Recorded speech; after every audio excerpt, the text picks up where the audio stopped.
2021년 1월 11일 월요일 말씀 묵상입니다. 기도로 하나님께 나아가겠습니다. 영광과 찬송을 받으시기에 합당하신 하나님, 주님께서 허락하신 오늘을 맞이하게 하시니 감사를 드립니다. 주님께서 허락하시지 아니하시면 우리가 어찌 주의 백성이 될 수 있으며 어찌 주의 말씀을 가까이 할 수 있겠습니까? 하나님, 오늘도 말씀을 가까이 할 수 있는 믿음을 주시고 말씀을 묵상할 때에 주님이 허락하시는 은혜를 얻게 하여 주시옵소서. 이 시간 함께 하여 주실 줄 믿사오며 예수님의 이름으로 기도드립니다. 아멘. 오늘 묵상할 말씀은 요한복음 4장 43절부터 54절까지의 말씀입니다. 우리 함께 읽겠습니다. 이틀이 지남에 예수께서 거기를 떠나 갈릴리로 가시며 친히 증언하시기를 선지자가 고향에서는 높임을 받지 못한다 하시고 갈릴리에 이르심에 갈릴리인들이 그를 영접하니 이는 자기들도 명절에 갔다가 예수께서 명절 중 예루살렘에서 하신 모든 일을 보았음이더라. 예수께서 다시 갈릴리 가나에 이르시니 전에 물로 포도주를 만드신 곳이라. 왕의 신하가 있어 그의 아들이 가버나움에서 병들었더니 그가 예수께서 유대로부터 갈릴리로 오셨다는 것을 듣고 가서 청하되 내려오셔서 내 아들의 병을 고쳐주소서 하니 그가 거의 죽게 되었습니다. 예수께서 이르시되 너희는 표적과 기사를 보지 못하면 도무지 믿지 아니하리라. 신하가 이르되 주여 내 아이가 죽기 전에 내려오소서. 예수께서 이르시되 가라 내 아들이 살아있다 하시니 그 사람이 예수께서 하신 말씀을 믿고 가더니 내려가는 길에서 그 종들이 오다가 만나서 아이가 살아있다 하거늘 그 낫기 시작한 때를 물은즉 어제 7시에 열기가 떨어졌나이다 하는지라. 그의 아버지가 예수께서 내 아들이 살아있다 말씀하신 그때인 줄 알고 자기와 그 온 집안이 다 믿으니라.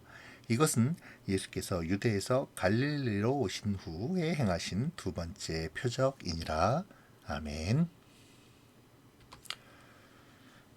오늘 본문은 갈릴리에서 왕의 신하의 아들의 병을 고치시는 이야기를 전하고 있습니다.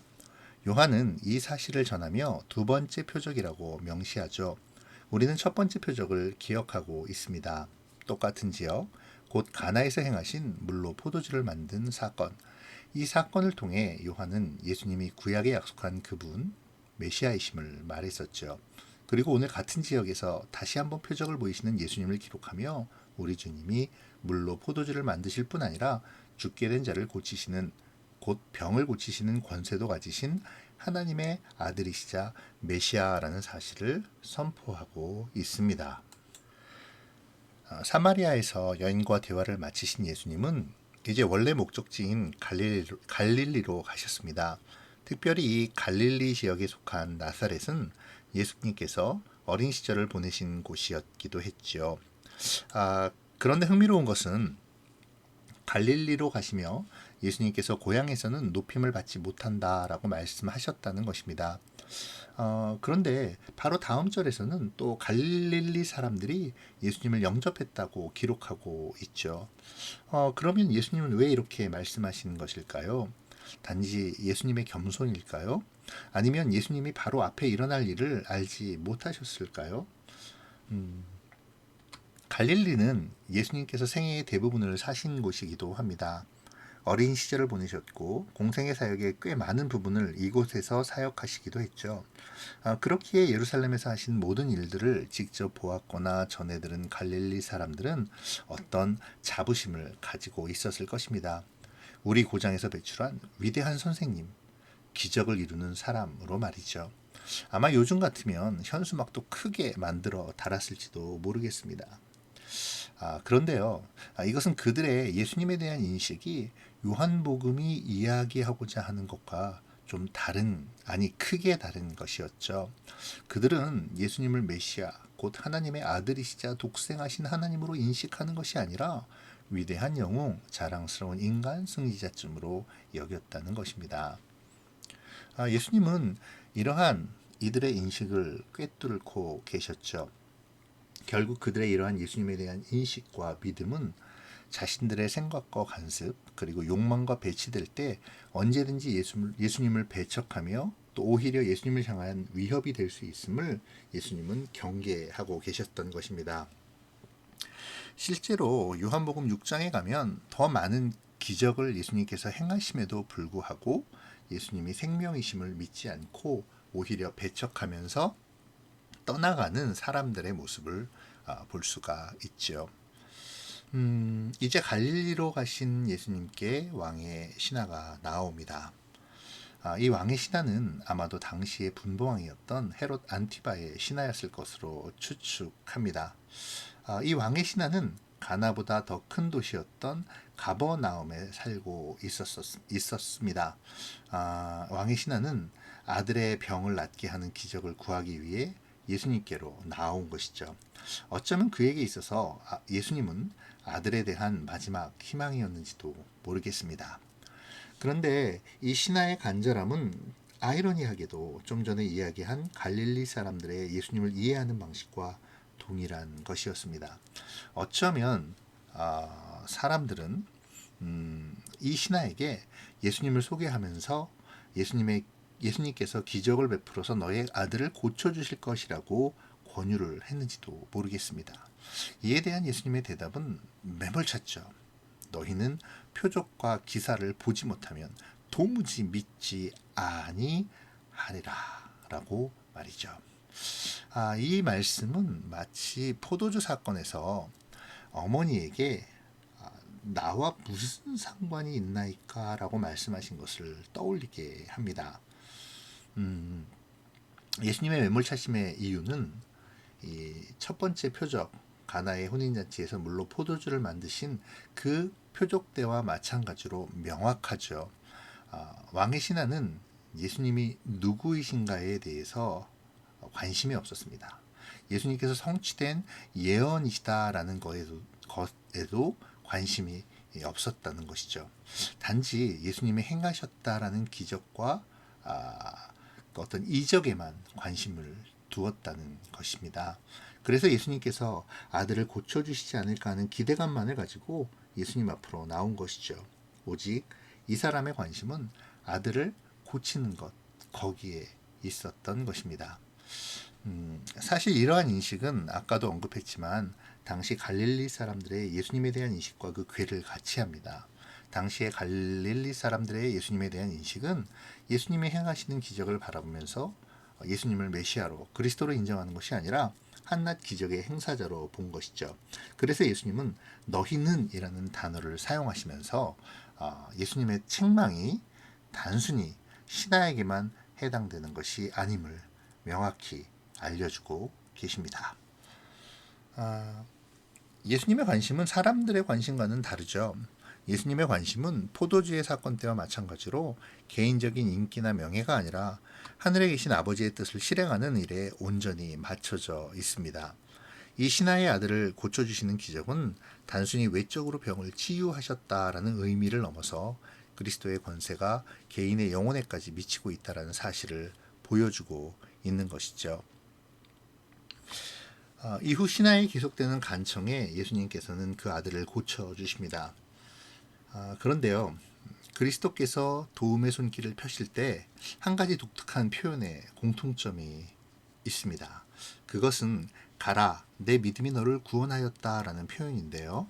이 표현은 예수님이 누구신지를 극명히 보여주는 증거이기도 합니다. 예수님은 단순히 병을 고쳐주시는 분이 아니라 그 이상의 치유를 허락하는 분이시죠. 병 고침의 목적은 하나님의 영광을 나타내 보이시는 것인 동시에 인간에게 근본적인 치유, 곧 구원을 허락하시는 예수 그리스도를 통한 하나님의 은혜를 이루기 위함인 것입니다. 그런 맥락에서 오늘 신하에게 말씀하시는 것이죠. 가라, 내 아들이 살아있다 라고 말이죠. 왕의 신하는 예수님의 말씀을 믿고 떠나갔습니다. 그리고 신하의 아들이 낳은 시간은 바로 예수님이 말씀하신 바로 그때였지요. 그로 말미암아 왕의 신하와 그의 온 집안은 예수를 믿게 되었습니다. 그 사람만이 아니라 다른 사람들, 그것도 일부가 아닌 그의 온 집안이 모두 믿음에 동참하게 되었다는 것이죠. 그리고 그 사실은 오늘 마지막에 요한의 선언, 곧 이것이 두 번째 표적이라는 선언의 의미를 보다 생생하게 느껴지게 해줍니다. 결국 요한의 이 두 번째 표적이라는 선언은 앞선 혼인잔치의 표적과 더불어 예수님이 바로 하나님께서 보내신 참 메시아 그리스도이심을 선언하는 것이죠. 여기서 한 가지 더 생각해 볼 것이 있습니다. 왕의 신하의 태도인데요. 분명히 이 신하는 예수님을 제대로 알지 못했습니다. 오히려 예수님이 누구신가에는 관심이 없고 오직 자신의 아들이 살아나는 것에만 오롯이 집중했었죠. 그러나 우리가 여기서 놓치지 말아야 할 것은 그가 예수님의 소식을 듣고 찾아왔으며 가버나움에서 가나까지 약 34km의 거리를, 그 만만치 않은 거리를 무시하고 예수님 앞에 나아왔다는 것이죠. 더 나아가서 예수님이 그 말씀을 믿었다라는 것입니다. 요한복음 4장은 사마리아 여인과의 만남도 그렇고 오늘 이 왕의 신하도 그렇고 예수님에 대한 무지에서 출발해서 믿음에 이르기까지 믿음에까지 이르게 됨을 체계적으로 그리고 확실하게 보여줍니다. 그리고 이것을 통해 진정한 구원의 길이 무엇인지를 보여주고 있는 것이죠. 즉 구원은 어떤 신분이나 민족이 아니라 그 사람의 외적인 조건이나 빈부귀천에 따라서가 아니라 복음을 듣고 믿음으로 얻어지는 것이라고 말하는 것입니다. 자, 오늘 말씀을 좀 묵상해 보죠. 고향에서 높임을 받지 못한다는 말씀을 좀 묵상해 봅시다. 갈릴리 사람들이 예수님을 영접한 이유를 한번 생각해 보죠. 무엇이었을까요? 갈릴리 사람들은 예수님의 예루살렘에서 행하신 일을 보고 또 들었습니다. 그리고 그 사실만을 가지고 예수님을 판단했죠. 자신들의 오랜 열망을 해결해 줄 사람, 혹은 그 어려운 명성을 얻은 우리고장 출신의 사람으로 말이죠. 예수님을 영접한 우리 믿음의 동기는 무엇일까요? 오늘을 살아가는 우리는 예수님을 누구로 생각하고 영접하셨습니까? 혹시 우리가 영접한 예수님은 그저 명망 높고 명언으로 우리에게 감동을 주는 그런 분은 아니신가요? 우리의 욕구를 채워주고 우리를 세상이 말하는 존귀한 자리에 올려줄 근사한 백그라운드쯤으로 생각하고 있는 것은 아니냐는 이야기입니다. 혹시 우리의 소원대로 이루어지지 않는다고 예수님을 배척한 적은 없습니까? 우리가 이런 것들을 좀 생각하고 돌이켜서 회개하는 시간을 가지면 좋겠습니다. 두 번째로 우리가 묵상할 것은 예수님이 가라 내 아들이 살아있다 라는 선언입니다. 예수님의 이 선언은 요한의 두 번째 표적이라는 고백과도 관련이 있습니다. 예수님은 단지 육신의 질병만을 고치시는 분이 아니죠.